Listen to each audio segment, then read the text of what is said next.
If everybody that joined could put in the chat what grade group they're coaching and just where they're from, just so we can have a good idea of who joined tonight. My name is Rich Free. I am the president of the Community Basketball League. I have with me Nate Kober, who is the moderator of this meeting, and he's also our vice president. Who you just heard speaking with Allison was Mick Snyder, our league referee assigner, and also on is Barry Perizzetti, our league commissioner. First things first, thank you all for taking time to coach these kids this season. It's always a thankless job, and I would first and foremost like to thank you all for coaching. First things first, as we get into the rule book, I have told all the coaches so far, a coach cannot call another coach to reschedule, cancel, postpone a game. You have to contact your representative, who contacts their representative, and they work it out and they present it to the league. Once the season begins, which for 7th through 10th will not be until January, the games will only be canceled due to weather, COVID-19, or any scheduling mishaps. If you have two games at the same time at different gyms, or if two teams are scheduled at the same gym at the same time for whatever reason, that's the scheduling mishap. Try to find a parent in case you have a business trip or a business meeting, a personal vacation, anything like that. Try to find an assistant coach, a parent that can sub in for a game, or contact a representative to attempt to have them cover your game. General rules: if no officials show up, the game cannot be played. If one official shows up, they get pays from both coaches, so $60 total. If both officials show up, they each get $30, one from each coach. A team must start with 5 players.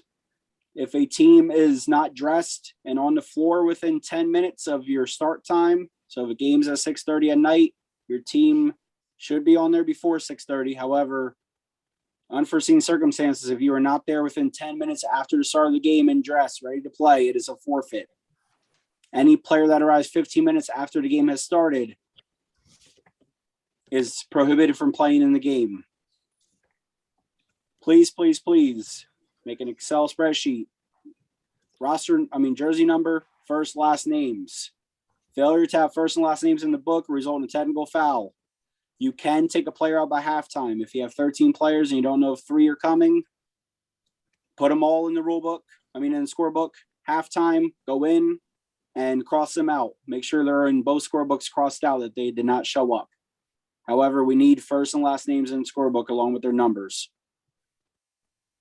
During play of game, everybody must play. This is a league of fun at the end of the day. Please encourage fun. Not solely winning, fun. No jewelry, no bracelets, nothing that can injure another player as well. Like I've said earlier, we were told at the PAAA meetings, there was a girl that had a really long ponytail and she couldn't keep it kept at the high school level, and it looked like it could injure another player. Anything that looks like that could injure another player has to be taken off, or they cannot play. If they have a hard cast, they have to take it off. They can only have soft casts on. Earrings cannot have Band-Aids over them. They have to be completely taken off for the hour that they're playing, or else they cannot play. And that is all referee discretion. If the referee decides that anything is not safe for the rest of the players on that court, they will not be permitted to play. At the end of the day, it's referee's discretion. They have been told to make sure that everybody is safe at the end of the day. Nate. New for this season, a player may play in any other league except Scholastic League. So they can play with us. They can play in the Lehigh Valley League at the same time. They can play in any other recreational leagues. They cannot play for us and high school leagues or middle school league. Player can't play for 2 different organizations in the same season. Can't play for 2 teams in the same grade group. But that's more of a representative issue because they're the ones that are making the schedule. Nate, down to competitive.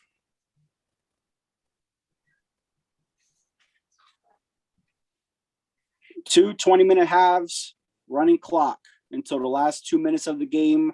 2 minutes of each half or overtime. Clock stops for every whistle. Clock then restarts when the ball's back in play. Mercy rule. When a team is up by 25 points, the clock will continue to run except for timeouts or injuries for the remainder of the game. If it happens in the first 5 minutes, the clock will run for the remainder 35 minutes of the game. And there's also no fast breaking if you're up by 25 points. Let them set up after half court and practice their plays. You get 4 timeouts, all are 30 seconds each. 1 additional timeout for overtime periods. Overtime periods are 3 minutes each. Go ahead, Nate, down to the rest. 3-point shots are allowed, obviously. You will use regulation 29.5 basketballs, normal foul line. I was asked earlier, the players that are in the paint during the foul shot are allowed to go for the rebound on release of the ball. Free throw shooter and everybody behind the free throw shooter and 3-point line have to wait till it hits the rim before they can go for a rebound. Press is allowed until you're up by 15 points or more. Then you have to back them up. You'll probably get a couple of warnings by the referee to back them up, and then you'll receive a technical foul for delay of game. If the point differential falls below 15, you can then press again until it gets back up to 15 points. And then rosters are organization. And when you are not allowed to press, both feet and the basketball must be over half court. A lot of referees will tell them to back up to the next volleyball line that's on most of the courts. Please tell your kids to back up and play defense once they come over half court. And all 3 items must be over. So if they just dribble the ball over half court, they're not over half court yet. They need to have their both feet and the basketball over. Coaches, please have your rule book, preferably printed. Just put it in your scorebook and have it at the games in case there's anything that you have questions on. Coach, only 3 coaches can be on the bench. Only 1 can stand. Technical fouls, it will be $10 for the first, $20 for the second, $40 for the third. 2 technical fouls in the game is an ejection, and you must leave the room. However, if a referee needs you to come back in for an injured player or they need you to maintain order of your team, you can be summoned back in by the referee. If you receive 3 technical fouls, no matter how many teams you're coaching, you will be suspended from coaching for the remainder of the season. And again, this league should be based around fun before winning. Anybody that is at a gym insinuating, promoting, or actually doing the physical violence will be kicked out of the league. And any coach ejected from a second game in a season will be suspended season as well. Players, if they're ejected, they must sit on the bench until the end of the game. And they'll be suspended their next game as well as if a coach gets ejected from a game.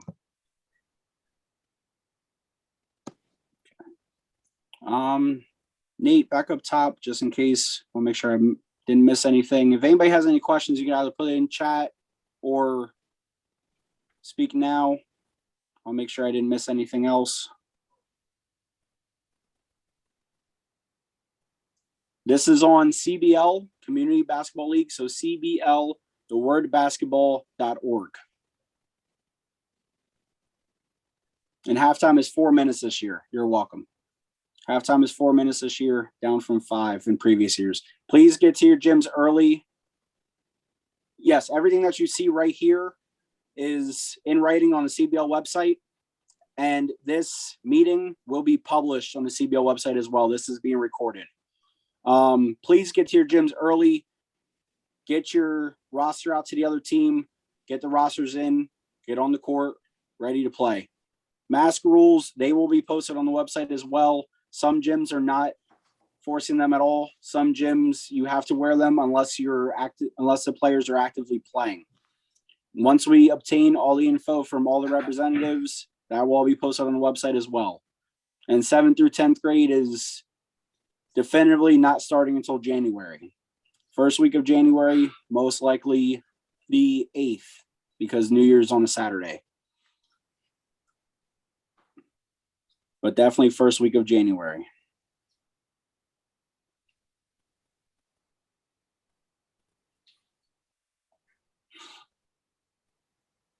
And you must have 5 players start the game, as the rules say. If you have less than 5, game is forfeited. They cannot play.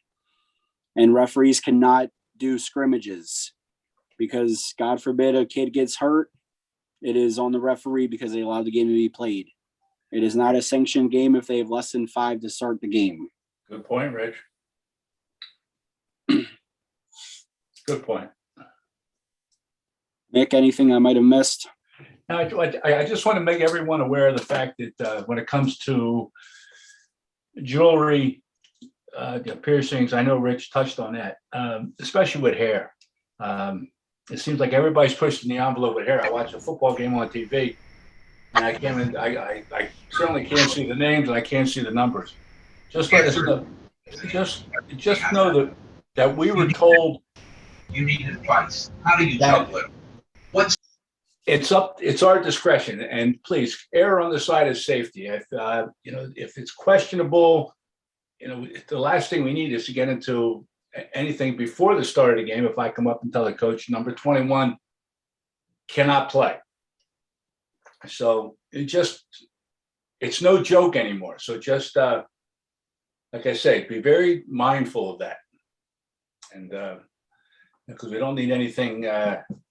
No nonsense before the game. So other than that, Rich, no, that's a job well done. Okay. Anybody has any other questions, comments? You guys are welcome to leave that. If you have, Rich, if you have a player who comes late to a game, as long as they're in the book, that's okay? Or do they need to be on the bench when game starts? No, they can come late and up top, Nate, up more. They have to show up within 15 minutes of the game starting. Okay. But just make sure they're all in the rule book. And in the scorebook, if they show up a little late, they can still play as long as they're in the book before the start of the game. Hit a snag when Tyler Ferris threatened to reveal his secret identity. Rich, question for you. This is Yes. Bob Vardy. Hey, getting back to starting with 5. You can finish with less than 5, but per rule, if the kid gets ejected, the game's forfeited. Am I correct? Mick.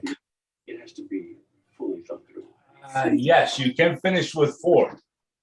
You can finish with 4, but if the 5th guy would get ejected, it's an automatic forfeit. Am I correct, Mick? As opposed to fouling out, Bobby?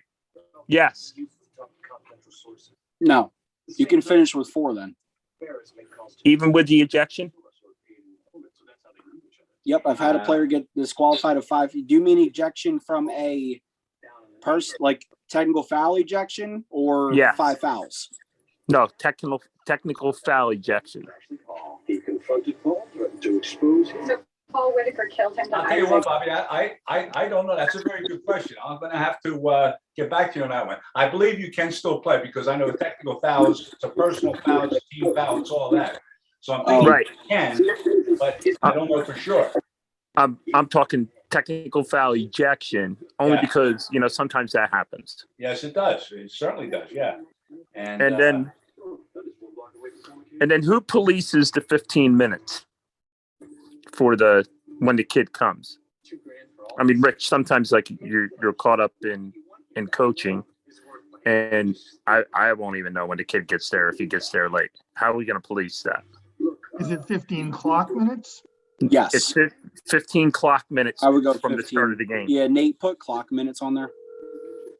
Because that'd be easier to enforce than 15 actual minutes. Yes, 15 clock minutes. I think that would be better for everybody to police. yeah, good call. Yeah. Yep. Rich, I know we've had situations before where somebody knows that a kid isn't going to come until halftime. And previously, if we had him in the book, it was okay for him to come at halftime and finish out the second half of the game. We're now saying that's not okay. To get a confession this time. Yes, that is what was approved before the season. But I think the best thing to do is clock minutes. Go on that. Yes. Yes. Yeah.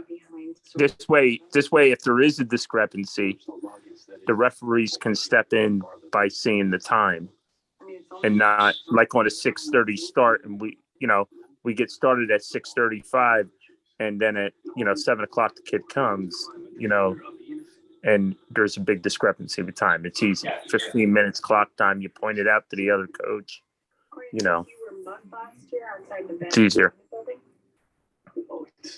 Yeah. Rich, just real quick, I'm just trying to figure out my gym schedules for practices. Are you saying Okay. that there will not be be any games on the 19th, or are we looking at possible games the weekend of the 19th? 19th of December. Yes. Making So sure. like Sunday the 19th, Saturday the 25th. Well, Saturday 25th, you're definitely not playing. Yeah, that's right. It's Christmas. The 19th. The 19th, you will most likely be playing. Nate will let the reps know tomorrow. You'll either get the schedule tomorrow or he'll let you know that it is not completed, but definitely 18th, 19th. We're gonna definitely try to get one game in for third through 6th. There's Okay. not a game schedule yet. 7th through 10th Okay. will definitely start first week of January. Somebody asked in the chat. Okay, great. Thank And that'll you. be done for older kids before Christmas. But he's trying to work on getting the younger kids done first.